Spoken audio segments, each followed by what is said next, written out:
Hello everyone, good morning, welcome back to our channel. তোমরা সবাই কেমন আছো? আশা করছি তোমরা যেখানেই আছো ভালো আছো, সুস্থ আছো। আমরাও কিন্তু মোটামুটি বেশ ভালোই আছি, তোমাদের ভালোবাসায় ও আশীর্বাদে। তো আবারও চলে এলাম নতুন একটি ভ্লগ নিয়ে। আশা করছি ভ্লগটি তোমাদের খুব ভালো লাগবে।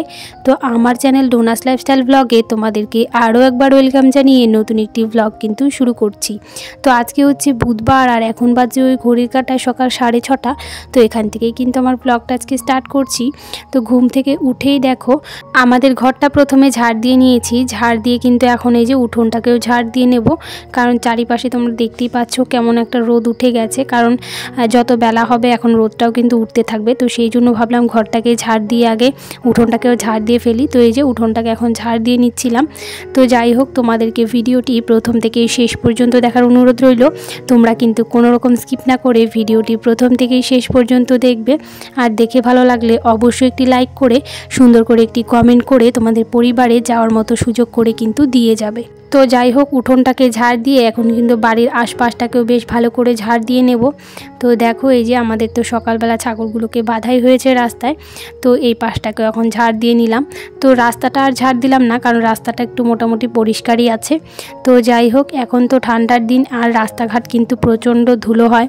তো যাই হোক, এদিকে দেখো উঠোন ঝাড় দেওয়া কমপ্লিট করে বাড়ির আশপাশটাকেও বেশ ভালো করে ঝাড় দিয়ে নিয়েছি। আর ঝাড় দিয়ে কিন্তু আগের দিনের বেশ কিছুটা ভেজা জামা কাপড় ছিল, সেটাকেও রোদে দিয়ে দিলাম। আর এদিকে দেখো আমাদের ঠাকুর ঘরে, এই ঘরে তো একটা বিছানা রয়েছে। তো এখানে কিন্তু দাদা ঘুমোয়। তো সেই জন্য এই যে বিছানাটা আর কি তুলে দিলাম। তো বিছানাটাকে এখন তুলে কিন্তু ভালো করে ঝেড়ে ঝুড়ে নেব। আর এই ঘরটাকে কিন্তু ঝাড় দেওয়া হয়নি, এই ঘরটাকেও একবারে ঝাড় দিয়ে নেব। তো যাই হোক, দেখো বিছানাটা তোলা হয়ে গেছে। এখন কিন্তু এই যে ঝেড়ে ঝুড়ে একটু পরিষ্কার করে নেব। তো আমাদের মতো গৃহিণীদের তো ঘুম থেকে উঠেই একটার পর একটা কিন্তু কাজ লেগেই আছে। মানে একটা করতে করতে দেখবে আরেকটা কাজের কথা মনে পড়ে যায়, বা চোখের সামনে চলে আসে যে এই কাজটার পর আমাকে এই কাজটা করতে হবে। তো এভাবেই কিন্তু আমাদের একের পর এক কাজ করতেই হয়। তো যাই হোক, দেখো ঘরটাকে আমি ঝাড় দিয়ে নিচ্ছিলাম। তো এই ঘরটা আর কি বাসি ঘর, ঝাড় দেওয়া হয়নি, তো সেই জন্য একেবারেই ঝাড় দিয়ে দিলাম।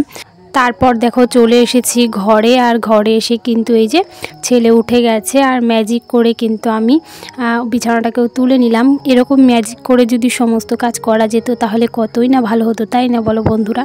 তো যাই হোক, সমস্ত বাসি কাজবাজ সেরে তারপর এই যে দেখো আমি কিন্তু ওই যে রুটিগুলো মা বেলে দিয়েছিল, এখন কিন্তু ভেজে নিচ্ছি। আর ভেজে কিন্তু এই যে দেখো সমস্ত রুটিগুলোই ফুলছিল।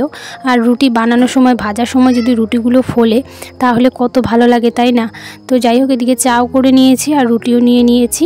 তো এখন রুটি আর চা খেয়ে নেব সকালের খাবারটা। তারপর কিন্তু এই যে অনেকটাই বেলা হয়ে গেছে, এখন কিন্তু রান্নাটাও বসিয়ে দেব। তো উনুনটাকে জ্বালিয়ে প্রথমে ভাতটাকে আমি বসিয়ে দিলাম, মানে চালগুলোকে ধুয়ে হাঁড়িতে এখন দিয়ে দিলাম। তো এদিকে রান্নাটা হতে থাকবে। তো ভাতটাকে চাপিয়ে দিয়ে আমি গেছিলাম একটু জমিতে, কারণ আমাদের ওই জমিতে হয়েছে কুমড়োর ডগা, তো সেটাই আনতে গিয়েছিলাম। তো এখন কিন্তু কুমড়োর ডগাটাকে কেটে নেব। তো এই যে দেখো নিয়ে চলে এসেছি। এটা দিয়ে একটা নিরামিষ তরকারি মতো করব, ডালের বড়ি দিয়ে। তোমরা তো জানোই এর দুদিন আগে আমাদের ডালের বড়ি দেওয়া হয়েছে। তো সেই ডালের বড়ি দিয়ে নিরামিষ খেতে যে কী ভীষণ ভালো লাগে। তো সেই কারণে ভাবলাম যে আজকে ডালের বড়ি দিয়ে কেননা নিরামিষ তরকারিটা করেই ফেলি। তো যাই হোক, এদিকে দেখো আমি কিন্তু সমস্ত সবজিগুলোকে কেটে আর কি রেডি করে নিচ্ছিলাম। আর ওদিকে ভাতটাও কিন্তু আমার হচ্ছে। তো যাই হোক, তোমরা কে কোথা থেকে আমার ভিডিওটা দেখছো অবশ্যই কিন্তু কমেন্ট করে জানাতে ভুলো না। আর যে সমস্ত বন্ধুরা প্রথম থেকেই আমার ভিডিও দেখে আসছো তাদেরকে তো আমি অসংখ্য ধন্যবাদ জানাচ্ছি। আর যে সমস্ত বন্ধুরা আমার এই ছোট্ট ভিডিওটি আজকে প্রথম দেখছো, আমার এই ছোট্ট ভিডিওটি যদি তোমাদের কোনো কারণে ভালো লেগে থাকে তাহলে কিন্তু অবশ্যই লাইক, কমেন্ট, শেয়ার করে আমার পাশে থেকে যেও একজন বন্ধু হয়ে। তো যাই হোক, এইদিকে দেখো নিরামিষ তরকারিটা তো কেটেইছি, তো একটা পদ দিয়ে তো আর খাওয়া হবে না, তো সেই জন্য কিন্তু আমি কিছুটাই যে শাক পাতাও কুড়িয়ে নিয়ে এসেছিলাম, তো সেগুলো দিয়ে কিন্তু পেঁয়াজ দিয়ে একটু ঝোল শাক মতো করেছি। তো যাই হোক, নিরামিষ তরকারিটা আর ঝোল শাকটা রান্নাবান্না করে এরপর কিন্তু খাওয়া দাওয়া হয়ে গেছে। আর অনেকক্ষণ পর কিন্তু একেবারে স্নান করেছি, এদিকে ছেলেকেও স্নান করিয়েছি। এখন আর ওই সকাল সকাল পুজো দেওয়াটা হয় না গো, কারণ ওই ছোটো বাচ্চা নিয়ে সকালবেলা একেবারেই পুজোটা দিতে পারি না, ওই দেরি হয়ে যায়। তো যাই হোক, যখন বড় হয়ে যাবে তখন কিন্তু সকালবেলায় দেওয়ার চেষ্টা করব। তো যাই হোক, সকালবেলাতে যেহেতু এক ঝুড়ি ফুল তোলাই হয়েছে, তো সেগুলো দিয়ে কিন্তু এখন আমি ঠাকুরের পুজোটা করে নেব। আর এখন তো গাছে অনেক শিউলি ফুলই আর কি ফুটছে, তো সেগুলোই কিন্তু সকালবেলা তুলে রাখছি। আর এখন কিন্তু এই যে পুজোটাকেও দিয়ে নেব। তো আজকে কিন্তু প্রায় 1 ঘন্টা ভরে ঠাকুরের আসনটাকে সাজিয়েছি, তো এর থেকেও হয়তো বেশি সময় লেগেছে। ওই ঠাকুরের সিংহাসনটাকে একটা একটা করে ফুল দিয়ে সুন্দর করে আমি সাজিয়ে ভক্তি ভরে কিন্তু পুজোটা করেছি। তো তোমরা অবশ্যই জানিও আমার ঠাকুরের সিংহাসনটা সাজানো কেমন হয়েছে, তোমরা কিন্তু অবশ্যই আমাকে কমেন্ট বক্সে জানাবে।